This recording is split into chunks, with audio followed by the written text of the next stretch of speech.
wabarakatuh.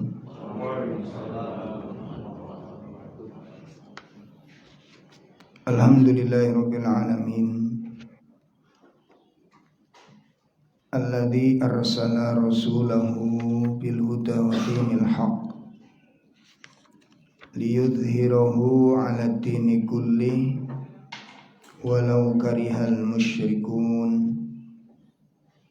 Asyhadu an la ilaha illallah wahdahu la syarikalah wa asyhadu anna Muhammadan abduhu wa rasuluh.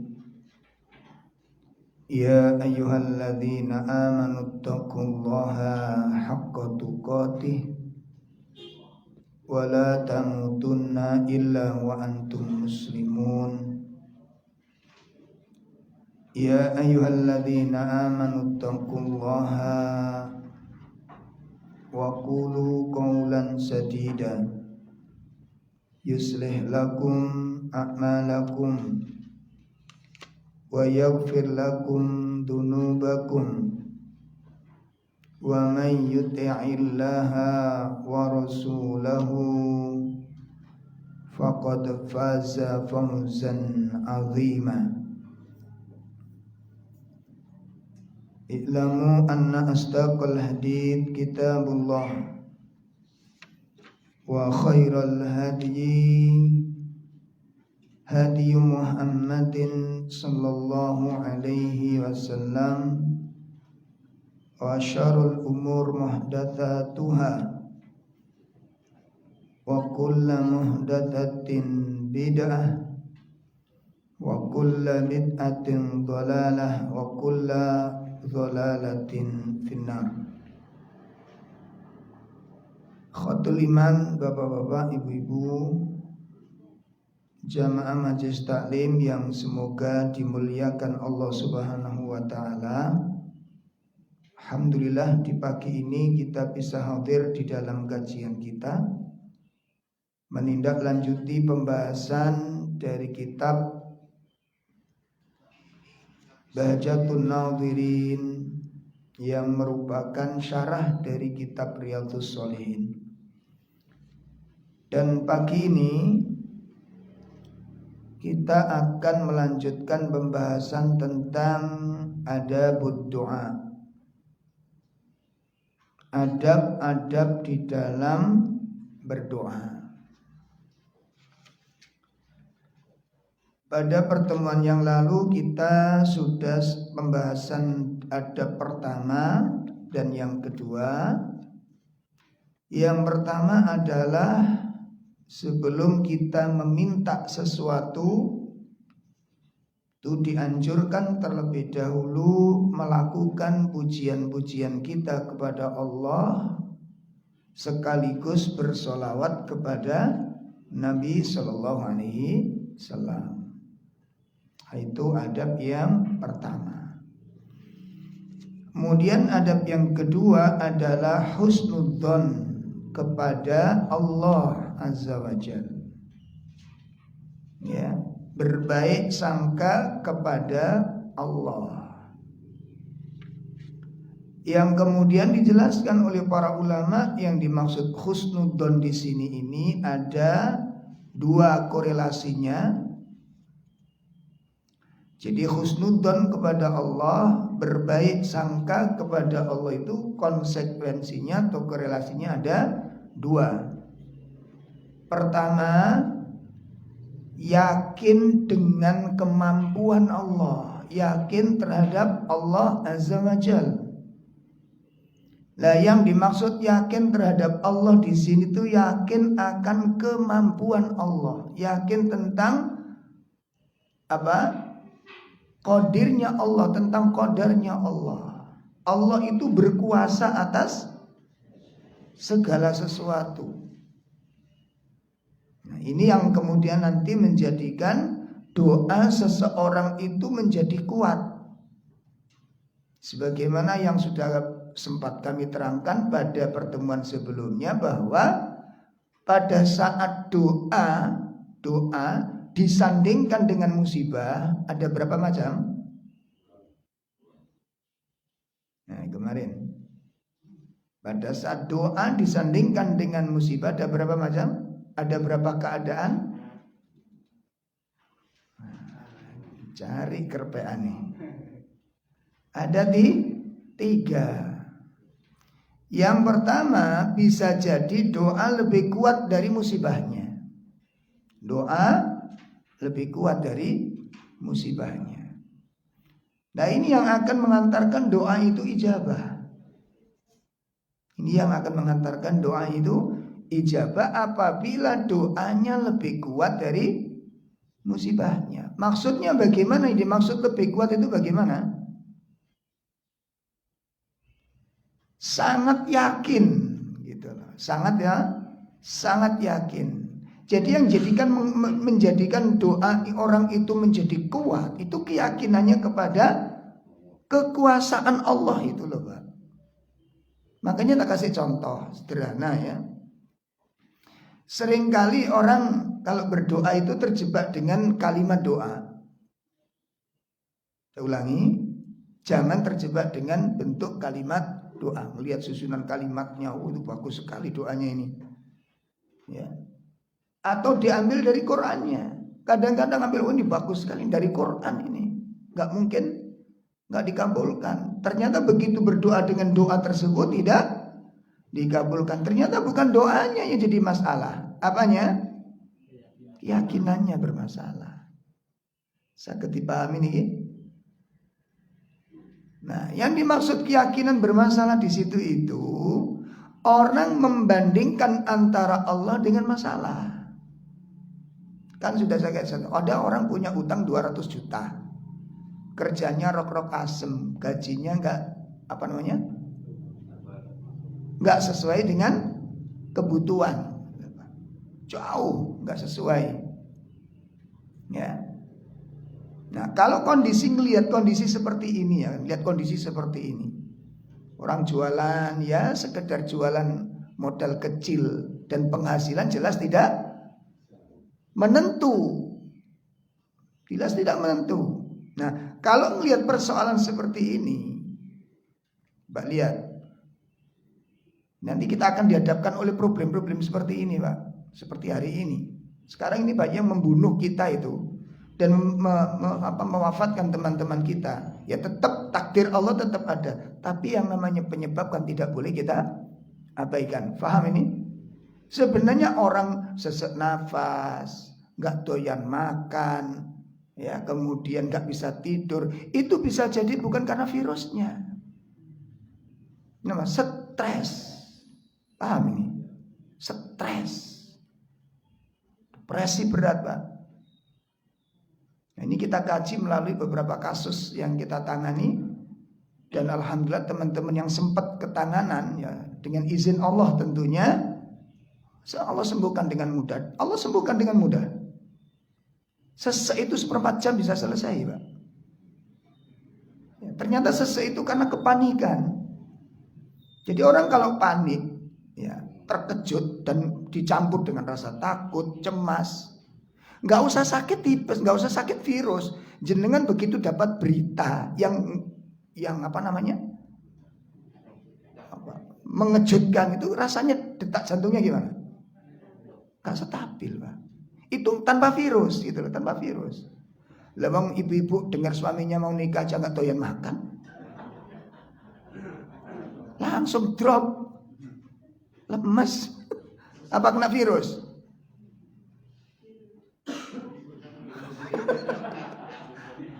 Bukan. Sesek loh gitu loh, nggak bisa nafas. Itu yang banyak memakan korban hari ini. Makanya yang sekarang kita temukan di lapangan itu bukan sesak, bukan batuk sekarang, mah, penyakit mah. Kamu lihat kemana-mana jenengan lihat, itu stres. Ada beberapa teman-teman yang sudah 5 hari, Pak, nggak doyan makan, mual, muntah. Saya tanya berapa hari? 5 hari taruh. Lemes. Ya enggak lemes gimana? Enggak dikai mangan. Kalau mau makan itu sudah sekarang gini, sampean ini campur baur ndak karu-karuan. Sekarang di situ ada kurma enggak ada. Sampean makan kurang enak. Oh, mangan soto kono sing enak. Makan, sekarang sampai makan. Kalau tidak makan tak tutup telepon ini.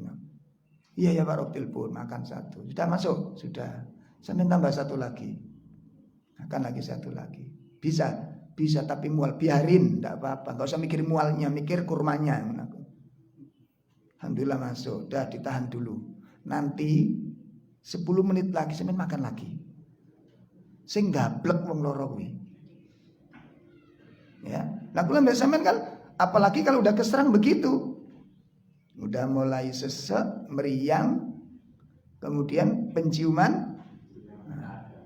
Mulai zaman biyen niku Pak, mulai zaman biyen. Ini bukan menafikan ya adanya virus. Kita tetap yakin adanya virus, tetap gitu. Cuma yang namanya penciuman enggak bisa merasakan wong tipes iku nek lara kuwi ya ngono kuwi. Mulai zaman dhisik iku pahit. Kan rasa. Jelas ini ya.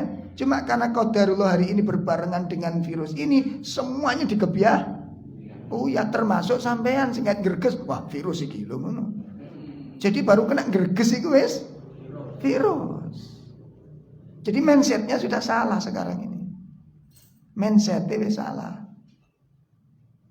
Ada jamaah kita yang dari Pacitan itu kapan hari kita bawa ke sini karena akad daurah 10 hari. Akhirnya dikurangi jadi 5 hari karena PPKM. Akhirnya selama 5 hari dimanfaat untuk belajar di tempat lain. Qadarullah kena gitu. Flu pilek batuk itu pas persis gitu kan. Tanda-tandanya persis gitu kan. Ya memang bisa jadi iya. Drop dia. Setelah drop sembuh. Hari keempat sudah sehat. Mau kita kirim lagi pulang ke Pacitan, tidak enak. Karena jangan sampai membawa penyakit. Akhirnya kita swab, qadarullah positif. Gak situ mulai. Wesan ben dicarikan kos-kosan. Akhirnya kos-kosan. Nah anak ini baru pertama kali keluar kota bisa dengan keluarga. Sakit, apalagi sakitnya lagi booming ini. Stres Pak. Stres malam telepon saya berkali-kali, banyak sekali dia telepon. Akhirnya saya angkat, saya telepon, kenapa? Saya sesek Pak Robda, saya duduk dulu. Mulai kapan seseknya tadi? Mulai jam sekian. Enggak. Yang sampean pikir apa? Saya takut iku sing gare sesek kuwi. Orang kalau takut, khawatir, cemas, ini gabung jadi satu dan melebihi batas. Satu, inget-inget, detak jantung tidak normal. Satu, inget-inget, detak jantung sampean rasane pas panik nih, rasane piye? Gimana?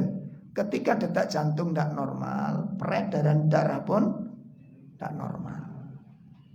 Ketika peredaran darah tidak normal, saraf-sarafnya pun berpengaruh, nggak normal. Nah kalau udah begitu sakit, kemudian yang Anda rasakan betul nanti ketika dalam kondisi panik itu, takut, cemas, ditambah lagi mangkel gitu kan, tambah sempurna itu. Itu ketika detak jantungnya semakin, pompanya semakin tidak stabil, peredarannya sangat stabil, saraf-saraf berpengaruh, itu nanti nyerangnya ke asam lambung naik. Itu loh Pak, asam lambung. Nah kalau asam lambung naik sudah kena masalah semuanya. Nafas bermasalah, kenanya paru-paru, sesek. Alhamdulillah setelah itu kita ajak duduk, sampean duduk dulu. Sampean punya apa jenenge? Minyak angin, punya wis laburen gegermu ambek dodomu, ambek gulumu. Nggih Ustaz, langsung. Kalau saleh panik dikongkon opo manut. Kok nguntal tekek kuwi. Saleh kepingin apa? Seperti ini yang kita sekarang terjadi.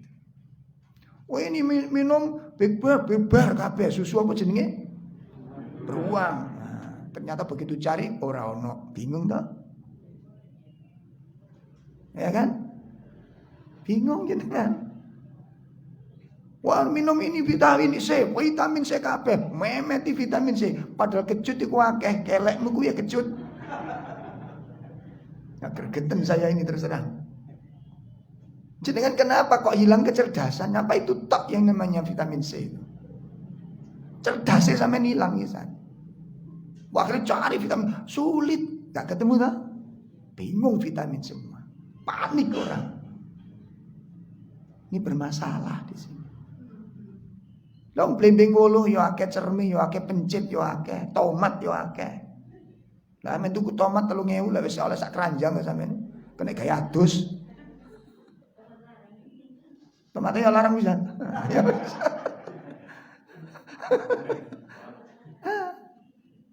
Kok jenengan begitu luar biasa. Ini teman kita ini. Wis sampean labur menyangin itu labur sudah Ustaz. Ono fresh care, ono lebokno irungmu. Tulis mau sudah Ustaz. Ya udah, ana banyu anget ono. Ada Ustaz. Wis gawe yo wedang maduna sing anget ngumbin kena-kena. Nggih Ustaz. Nah, sudah Ustaz. Kok cepet ngono. Soalnya panik, Pak. Wong panik itu kuapakno yang anut. Iya apa tidak? Berjemur kuwape keleleran ning embong. Karena paniknya dengan. Itu yang membuat drop itu sebenarnya bukan virusnya.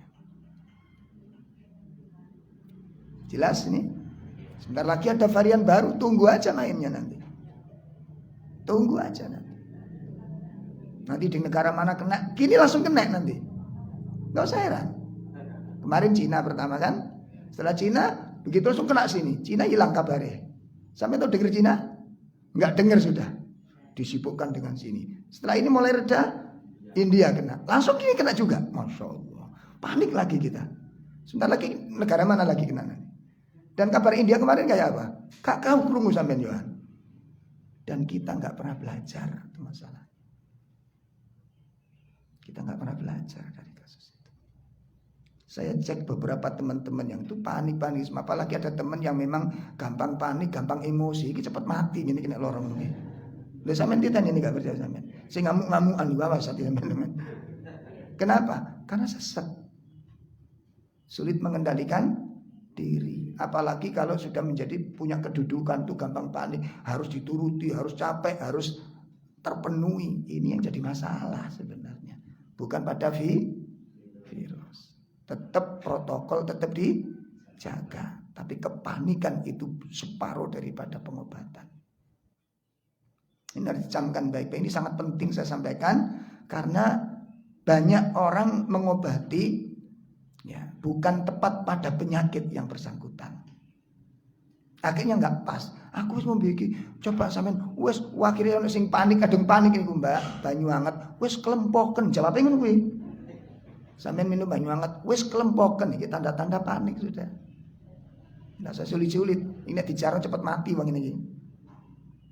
Ini sering kita hadapi di lapangan, Pak. Karena saya setiap subuh itu keliling, telepon ke jamaah-jamaah yang kena masalah itu.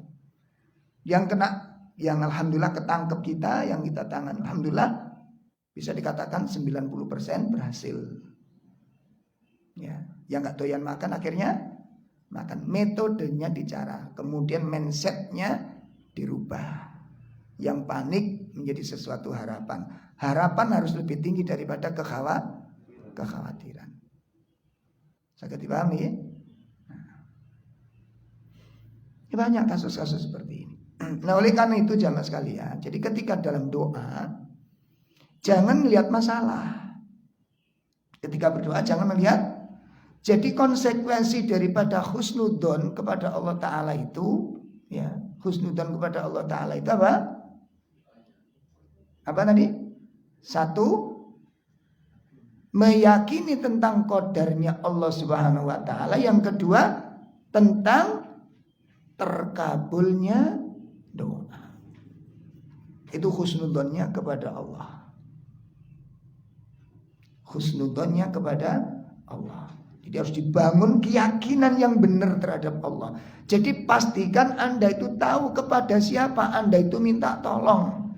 Sehingga nanti pada saat berdoa, seseorang tidak melihat masalahnya, tapi melihat kepada siapa dia minta tolong. Jelas ini? Karena tidak sedikit. Bahkan para thalabul ilmu, para orang-orang yang sudah ngaji, kena yang namanya masalah ini, drop kabeh, Pak. Hilang ngaji ini pirang-pirang tahun ini. Saya telepon, iya Ustaz, saya positif, nggak apa-apa positif. Sampean sekarang tidur di hotel ya? Enggak, rumah sakit. Anggap hotel lain. Kan dilayani toh. Iya lah ya hotel. Wis ganti hotel ini. Jadi bayangkan kengerian-kengeriannya. Makanya ketika berdoa, jangan pakai doa-doa dalam Al-Quran. Jangan pakai Asmaul Husna. Jangan pakai hadis-hadis yang sahih untuk berdoa. Tapi ketika Anda berdoa, Anda tidak melihat kekuasaan Allah, tapi Anda melihat masalah Anda. Saya ulangi. Anda melihat masalah Anda, kita melihat masalah kita. Ya Allah, masalahku koyok ngene iki iso Ini yang menjadikan doa menjadi lemah. Sakit paham? Ketika berdoa orang bersandar kepada masalahnya, ngelihat masalahnya. Masalahku gede, masalahku ruwet, masalahku itu dahsyat, masalahnya besar. Ada orang baru kita ada masalah berat Ustaz. Durung cerita wis berat. Apa nih sing abot iku critakno dari mana? Lu bingung lo dia. Dari mana saya cerita? Lah enak itu kan di toko pasar apa toko. Orang bingung. Ini menunjukkan apa? Hah? Anda sudah kehilangan arah. Lo mau menceritakan masalah aja bingung lo. Enak itu pundi Ustaz. Yo mbos itu masalah sampean. Coba, ini sudah dalam keadaan kehilangan arah. Kalau udah kondisi seperti ini, Pak, gak mungkin doa itu bisa kuat. Sama pakai doa macam apapun, dolek doa dari siapa saja, gak akan kuat kalau keyakinan Anda itu bersandar kepada masalahnya dan Anda lupa kepada siapa Anda minta tolong. Bisa ketibaan? Ini penting sekali di dalam kita. Penting sekali. Karena fakta di lapangan demikian, Pak. Ibu harus yakin dulu, Bapak harus yakin bahwa Allah itu yakin, Ustadz, saya yakin. Tapi masalahnya ngono maneh. Tapi masalahnya kan ruwet. Setelah diceritakan, coba Ustadz mikir, ya masalahku wis akeh mikir sampean. Ini bahasa guyon saya. Ya. Lah sekarang kenapa Anda minta tolong kepada Allah? Hah? Pertanyaan saya, kenapa Anda minta tolong kepada Allah? Orang minta tolong itu biasanya, Pak, orang minta tolong itu dipastikan yang diminta itu memiliki kemampuan. Sekarang tidak mungkin jenengan hutang kepada pengemis. Mungkin? Mungkin? Tak mungkin. Mungkin kan jenengan minta petunjuk kepada orang buta? Halo? Mungkinkah Anda minta tolong angkat meja kepada orang yang lumpuh? Lalu kenapa Anda berdoa kepada Allah? Apa yang mengajarkan Anda berdoa kepada Allah? Hah? Bingung kan? Di sini letaknya, itu rahasianya. Kenapa doa kita tidak kuat? Karena Anda membandingkan antara kekuasaan Allah dengan masalah. Lu aku yakin doa ini dan yakin terhadap Allah, tapi masalahku ruwet. Lu apa Allah mengalami keruwetan ketika menghadapi masalah Anda? Yang ruwet itu Anda menghadapi masalah, tapi ketika Anda minta tolong kepada Allah, pertanyaannya, apakah Allah juga ruwet menghadapi masalah Anda? Hah? Apakah Allah juga bingung menghadapi masalah Anda? Ketika ya Allah aku punya masalah besar, terus Allah mengatakan, oh ruwet mas. Kenapa begitu Allah? Di bayangan Anda, di benak Anda, masalah saya besar ya Allah ini. Oh iya mas, gede teman. Apa begitu Allah? Di bayangan Anda, di keyakinan Anda itu yang menjadikan doa itu Anda lemah. Akhirnya ketika doa itu lemah, Anda ragu. Isok tak masalah lagi selesai. Tolong bahasa saya dicermati dengan baik. Ketika orang membawa masalahnya, bisa tak masalah ini diselesaikan. Anda menuduh siapa ini? Halo? Arahnya kemana ini? Allah iso ta. Lah terus Anda ngaji tauhid selama ini ngapain? Apa yang Anda kaji dari tauhid ini? Apa yang Anda dapat mengenal Allah? Dari mana Anda mengenalnya? Apa yang sudah Anda kenal? Begitu lemah doa kita ini, sehingga kita menuduh Allah tidak punya kemampuan. Loh, saya nggak menuduh. Keyakinan Anda itu mengarah kepada siapa? Allah. Sudah jelas ini. Makanya kenapa Nabi Sallallahu Alaihi Wasallam mengajarkan kepada orang-orang mukmin, hendaknya orang mukmin itu bertawakal seperti tawakalnya burung. Bagaimana tawakalnya seekor burung? Hah? Bagaimana tawakalnya seekor burung?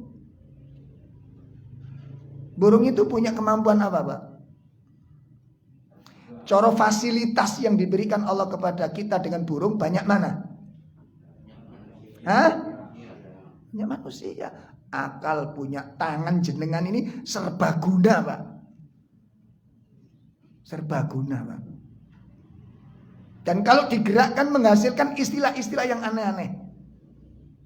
Nek tiga jempok ditulitna jenenge jawil. Nek rotok get ngepuk. Lebih get maneh ngamplang. Lagi mboten? Nek dijempokno, digosokno jenenge ngelus. Nek karo ujung-ujung jari jenenge ngukur. Ini dua fungsinya nggak karu-karuan ini. Sayapnya burung fungsinya untuk apa? Hah? Astagfirullah. Tapi kenapa burung pinter cari rezeki daripada kita? Sampai ijazah nyekel. Burung satu ijazah. Tapi kenapa burung lebih pinter daripada kita dalam urusan mencari rezeki? Tawakalnya dengan baik. Maka burung itu keluar, tawakal itu keluar, bukan diem, keluar, terbang, selesai. Enggak, nek muter-muter tok gak oleh burung kuwi. Dia hinggap ke pohon, selesai. Begitu hinggap di pohon selesai. Lalu sampai hinggap sudah masuk pohon, tapi turu sampai nengok. Enggak. Dia pindah dari ranting ke satu ranting yang lain, kedahan yang satu, kedahan yang diubek. Tak mungkin, tak atau sediakan rezeki itu tak mungkin. Itu yang kurang kita. Takon bisa leren. Terus kalau ada pekerjaan udah berhenti sudah. Kan kita begitu modelnya. Usaha sedikit gak berhasil, berhenti sudah. Mari gagal, udah selesai kita. Makanya ketika berdoa, husnudzon kepada Allah. Husnudzon kepada Allah. Ada teman yang ngajinya luar biasa. Kena penyakit, Pak, saoma, Pak, beres. Orang 8 itu ambil kabeh, enggak situ pun tersisa. 8 orang itu kono perawat situ klinik gitu sudah. Lah wong 8 lombok kabeh ning rumah sakit geledak ning omah niku. Begitu kita tanya gimana kabarnya Mas? Ngeten iki Pak. Nah, bahasa ini bahasa apa ini? Bahasa bahagia atau menderita ini? Bahasa menderita. Pun ngeten iki Pak. Lah kok ngono bahasane rek. Ngaji pirang-pirang tahun tentang tauhid, Masya Allah. Gak nyantol ternyata kita selama ini. Diuji dengan kasus ini. Nampak sekali ilmu dan iman kita. Nampak sekali. Saya temukan di lapangan menderita sekali. Masya Allah. Ini yang kedua. Yang ketiga apa? Makanya di dalam kemarin yang sudah kita jelaskan di dalam Al-Baqarah ayat 186, perhatikan. Ya. Wa idza sa'alaka ibadi anni fa inni qarib. Ya. Fa idza sa'alaka ibadi anni fa inni qarib. Apabila hamba-hambaku bertanya kepadaku tentang aku, maka jawablah bahwasanya aku adalah dekat. Nah, ini jadi masalah pembahasan masalah tauhid asma wa sifat nanti. Dekatnya Allah itu Allahnya yang dekat atau sifatnya? Jadi masalah. Makanya perbincangan akidah ini rame itu di kajian-kajian ulama kita. Allah itu tidak bertempat. Allah itu di mana? Di mana-mana. Nah, ini menyalahi kaidah-kaidah Ahlussunnah. Terus ada yang membuat guyonan, nah kalau Allah turun sepertiga malam nanti naik lagi lah, turun naik Gusti Allah itu. Karena Allah, kamu bayangkan dirimu.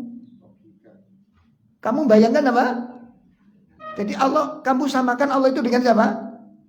Dengan dirimu. Terus turun naik lagi. Itu kalau di sini jam 3, di tempat lain jam berapa? Nah, sampean gunakan apa ini? Sampean gunakan apa ini? Akal.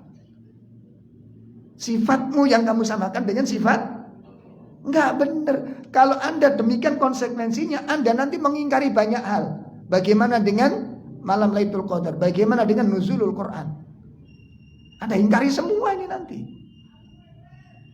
Bagaimana roh ketika dicabut oleh para malaikat? Dibawa kemana? Setelah roh dicabut dibawa kemana? Menghadap Allah. Dari kemana Allah? Kemana-mana? Atau naik? Naik. Juga diingkari juga ini. Oh enggak begitu, kemana-mana roh. Jadi roh itu dibawa kemana? Allah. Ada langit pertama, langit kedua, malaikat-malaikat. Roh siapa ini? Juga diingkari nanti. Banyak hal. Masya Allah. Nah, jamaah sekalian yang dimuliakan. Oleh karena itu ayat berikutnya mengatakan apa? Ujibu da'watad da'i dadaan. Perhatikan janji Allah. Ujibu da'watad da'i dadaan.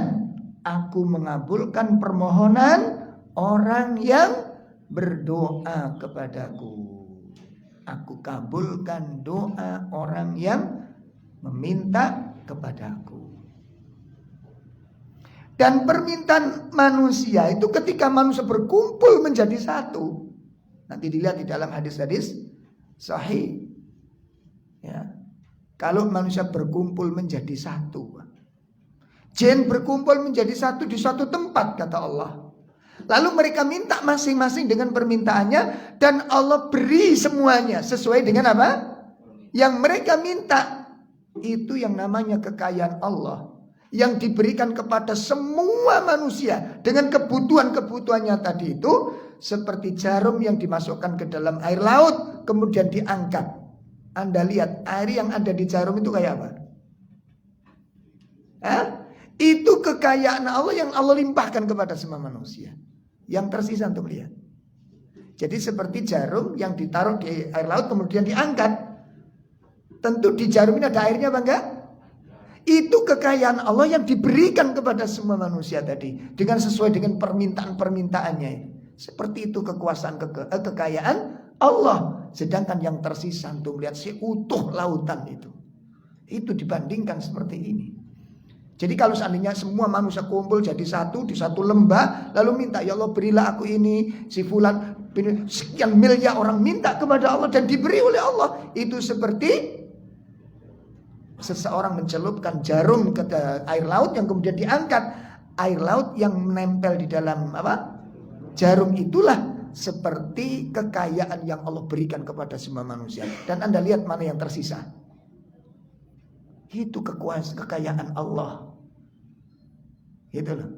Makanya kalau jenengan punya masalah-masalah perekonomian, minta kepada Allah Ta'ala.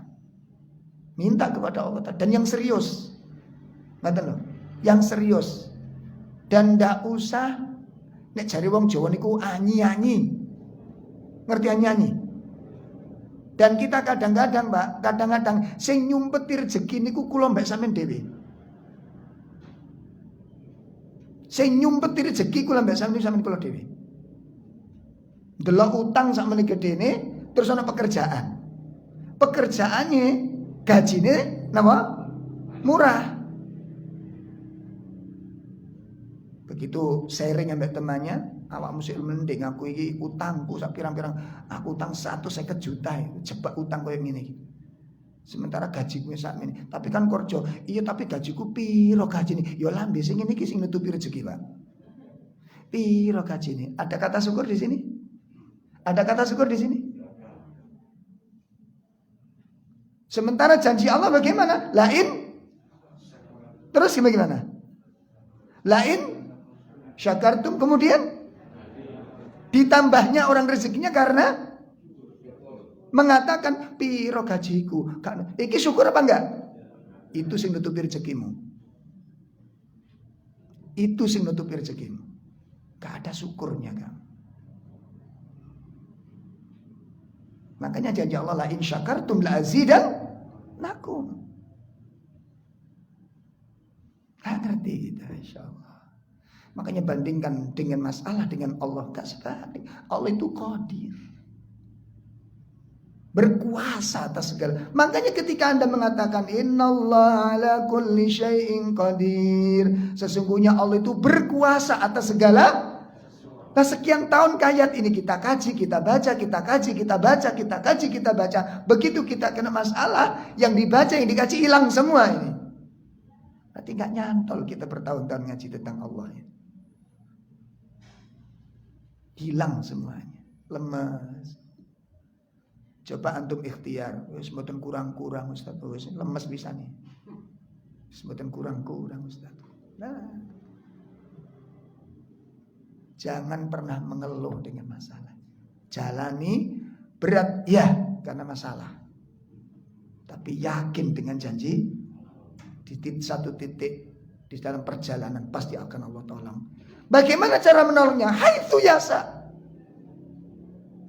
Bukankah Allah telah mengatakan wa may yattaqillaha yaj'alhu makhrajan wa yarzuqhu dari arah yang tidak kamu sangka-sangka. Ini rahasia. Ya, cari yang di sini ini gitu loh, Pak. Cari yang di sini. Makanya kan dilogikakan masalah itu, jangan dilogikakan. Tapi jangan kemudian setelah ngaji seperti itu begitu kuat utang terus ya ojo. Yakin Allah ojo ngono yo, iki salah. Salah apa jenenge? Salah kaprah jenenge. Pun ini yang kedua husnul. Yang ketiga, di dalam adab doa, adab-adab di doa yang harus dilakukan apa? Iktiraf ala dunub, mengakui dosa-dosa. Mengakui apa? Dosa-dosa. Perbanyak istighfar.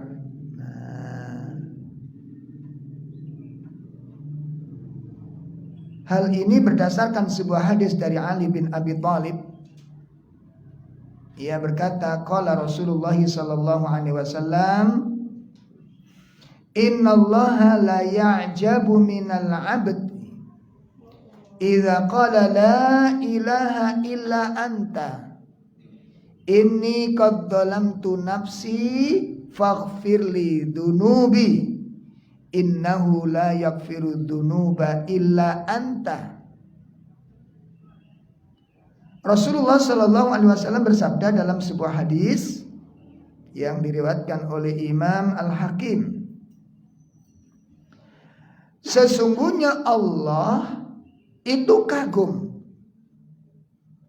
kepada hambanya apabila hamba tersebut berkata, ketika dalam berdoa hamba ini apa? Berkata, la ilaha illa anta, la ilaha illa anta, inni qad dhalamtu nafsi. Ya, tidak ada ilah yang berhak diibadahi dengan benar kecuali Engkau ya Allah.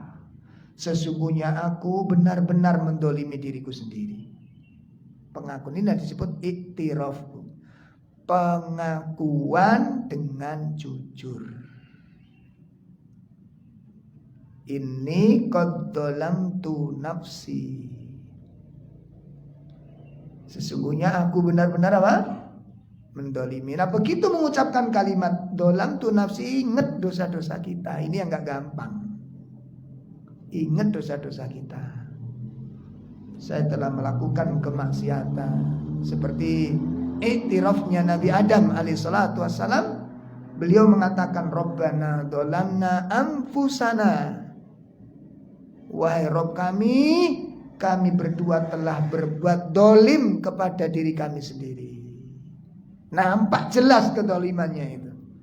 Jadi begitu Nabi Adam mengatakan Rabbana dzalamna anfusana, wahai Rabb kami telah mendolimi diri kami sendiri. Langsung begitu kelihatan dosanya di hatinya, membayangkan satu dosa. Kenapa? Dosanya cuma satu.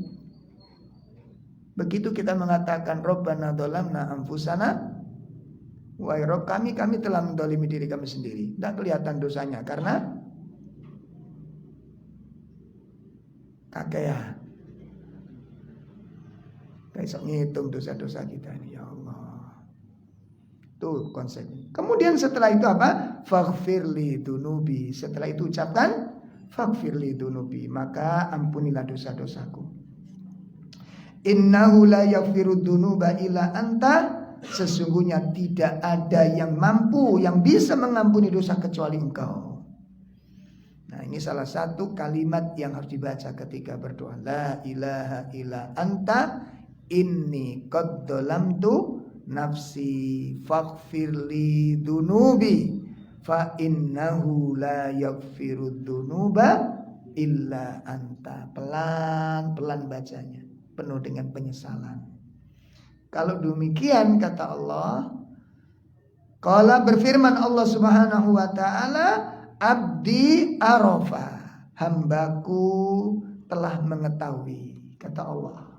Hambaku telah mengetahui anna lahu rabban, bahwasanya dia memiliki Rabb. Dia sadar kalau dia tahu bahwa dirinya punya Rabb, yaghfiru wa yu'aqib, yang mampu mengampuni dosa dan menghukumnya. Allah takjub, Allah kagum kalau ada hamba ketika berdoa dia mengucapkan kalimat ini. Ya, ini syarat adab yang ketiga, apabila kita ingin doa kita ijabah, perbanyak apa? Istighfar. Karena salah satu di antara faidah istighfar itu bukan cuma masalah dosa, Pak. Bukan cuma masalah dosa saja. Termasuk jenengan ketika sakit. Ya, yang usahakan Bu ya, teman-teman, dan nanti bisa disampaikan ke teman-teman yang sakit sekarang. Jadi bagi tim ya, pengurus pengajian, pengurus masjid, ya nanti ketika kita bikin atau grup, bukan yang di-share cuma mohon doa saudara kita sedang sakit, mohon bantu membuka donasi, bukan cuma itu yang dibutuhkan. Motivasi. Antum telepon dia, antum hubungi dia, jelas ya. Itu nanti sangat membantu bagi teman-teman kita, sangat membantu. Disampaikan, dan kalau bisa usahakan ketika waktu-waktu sakit seperti itu banyak istighfar kepada Allah Ta'ala. Banyak istighfar, banyak zikir, dan konsumsi Qur'annya diperbanyak. Browsing WA tutup, sehingga cepat mati nih Pak. Iya, ada 3 suara yang menambah parahnya masalah ini. 1, speaker masjid. Yang kedua, bunyi HP. Yang ketiga, ambulan. 3 suara yang memperparah masalahnya. Sekarang yang namanya speaker masjid itu gak kenal waktu Pak. Habis dohor, habis subuh, jam 9 bengi, jam 10 bengi, muni terus. Ini yang memperparah. Sebenarnya gak usah seperti itu. Ada waktu-waktu di mana orang enak-enak mangan, Assalamualaikum, itu duduk pengajian rutin.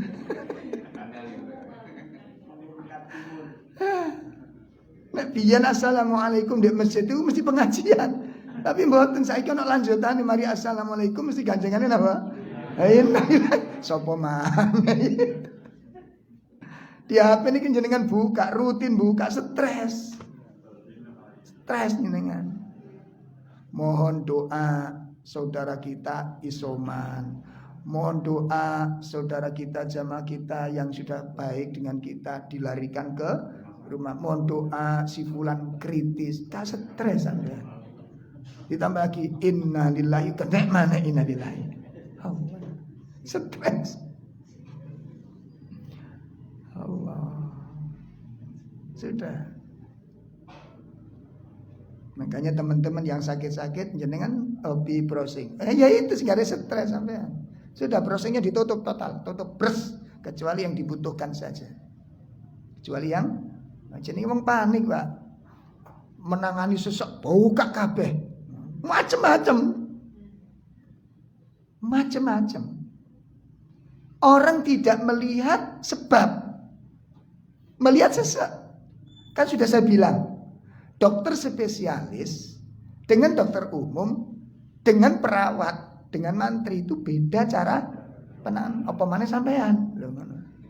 Sampeyan niku takoni pengobatan mesti pengalaman pribadi sing dikene enggak pakai ilmu. Coba sampean delok kanca sampean kok pucet kena diare. Enggak pakai nanya, mulai kapan, diaremu ya apa? Enggak, karena sampean pernah diare, mari kena apa? Nyeklos jambu ngono. Lho ya apa ora? Sampeyan ngekei saran ke teman Anda dari mana? Pengalaman, tanpa ilmu.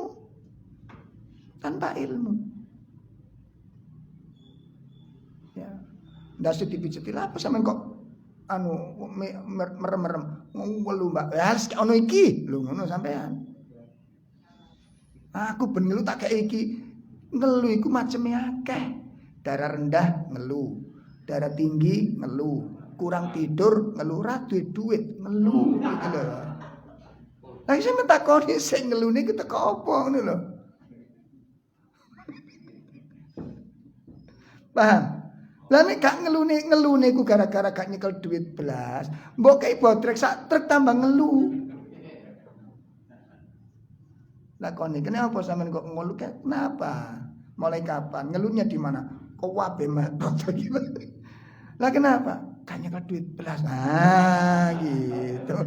Kalau gitu kayak duit gitu, mari sudah. Sampean ngelu dikai botrek. Sama dengan orang mencer, kasih ini, kasih ini, salah, sudah salah. Jangan tanya mulai kapan, menceritnya kayak apa, sejak kapan sampai mencer, tanya dulu. Wingi bojoku kate rabi mas, rabi mana?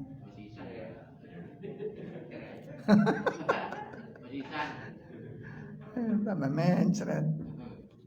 Saya punya dokter tuh kalau ngasih, itu enak Pak. Dok, orang sakit diare itu yang bagus kasih obat apa? Kalau jenengan ditanya begitu jawabnya apa? Langsung nama obat gitu. Aku biasa iki mas. No. Dokter enggak Pak nanya, yang sakit siapa Ustaz? Loh itu, sedih toh. Yang sakit anak saya. Oh, umur berapa? Loh, tanya umur lagi. Umur kelas ini. Oh iya. Berat badan? Loh siji maneh. Ono berat badane barang. Ya sekitar ini. Terus mencrete sampai jam 1 jam itu berapa kali? Oh ngitung loh ini. Hitung mana? Ya Allah. Iya. Terus mencretnya ini ada ampasnya apa? Enggak. Ada lendirnya apa? Enggak. Ada darahnya apa? Enggak. Supaya apa ditanyakan demikian? Karena dari si jenis berak, jenis apa namanya volume pembuangan itu nanti bisa dilihat. Nek faktornya ini biasanya begini. Nah ini nanti kalau pasnya obat ini tuh tepat nanti ngasih obat itu. Paham ya? Jadi ada orang krung mencret nyeklus jambu. Aku biasanya mencret nyeklus jambu mbak. Iki nyeklus jambu sak wit-wite ora mari. Ya. Bon ya. Kemudian yang keempat adalah ijtihad. Ijtihad di doa. Bersungguh-sungguh di dalam berdoa. Ya, bersungguh-sungguh di dalam berdoa. Hal ini sebagaimana didasarkan sebuah hadis Nabi Shallallahu Alaihi Wasallam. Ya, beliau menyatakan idza da'a ahadukum falyazimil mas'alah. Apabila salah seorang di antara kalian berdoa, maka hendaklah ia bersungguh-sungguh di dalam berdoa. Minta tolong itu serius. Minta tolong itu serius. Wala yakulanna, dan jangan sekali-kali Anda berkata di dalam doa. Ya.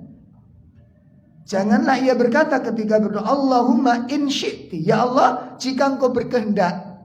Jika engkau berkehendak. apabila engkau sudi ya Allah, maka berilah ini. Jangan minta-minta. Jangan jika engkau sudi berilah. Jika engkau berkeinginan, engkau berkehendak ya Allah, maka jangan. Minta ditolong. Minta diselesaikan masalahnya. Minta diselesaikan masalah. Ya, kemudian nanti di situ Pak ada syarat-syarat yang harus apa? Dipenuhi. Sebagaimana dilihat di dalam surah Al-Baqarah tadi. Al-Baqarah 186 coba kita lihat. Ya, coba dilihat surah Al-Baqarah berapa? Nah, ada syarat-syarat yang harus dipenuhi. Ya. Yang sudah ketemu silakan dibaca terjemahnya. 186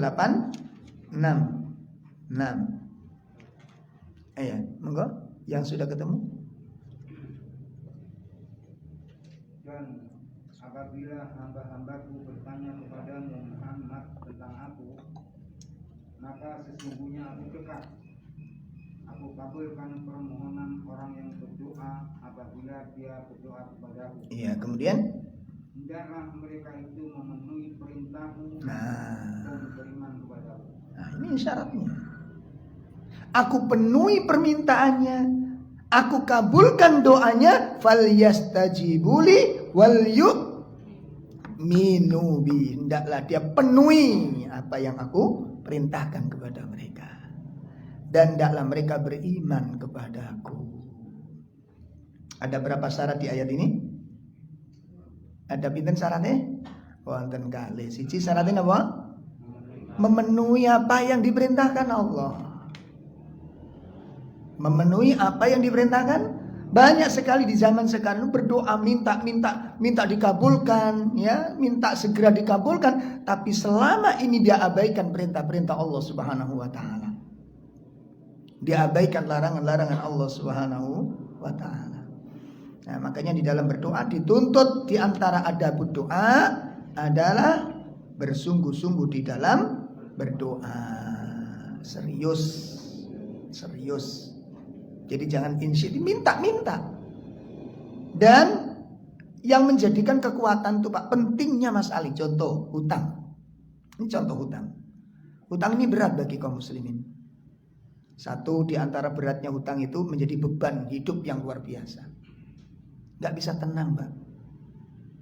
Betul Pak? Gak bisa tenang. Ya. Walaupun di sisi yang lain ada orang punya motivasi hidup karena hutang. Hidup tanpa hutang itu gak ada semangat Ustaz.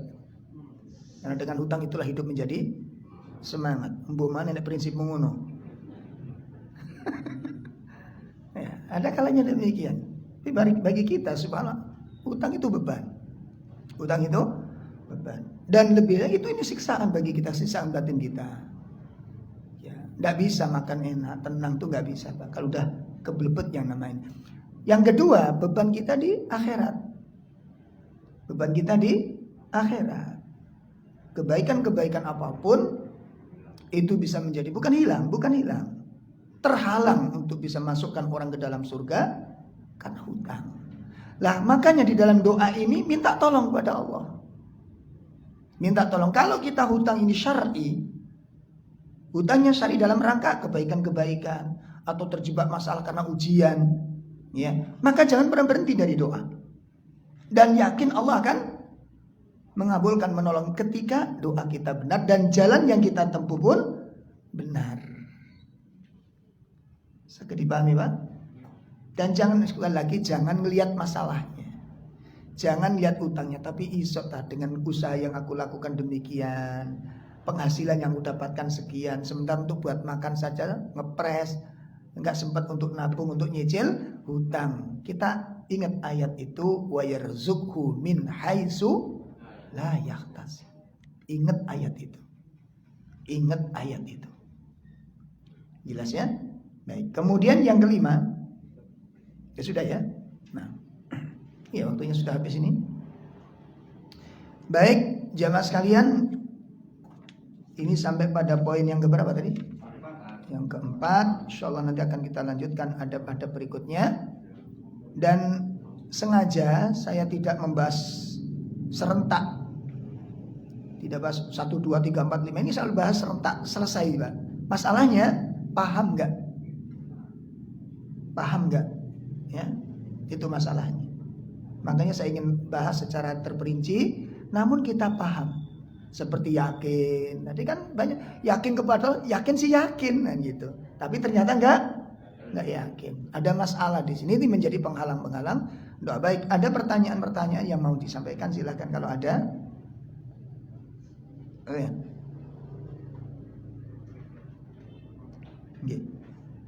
Sudah. Enggak, ini pertanyaan ini enggak di live enggak apa-apa kok. Dimatikan aja. Masa masalah harus live. Matikan aja. Kalau ada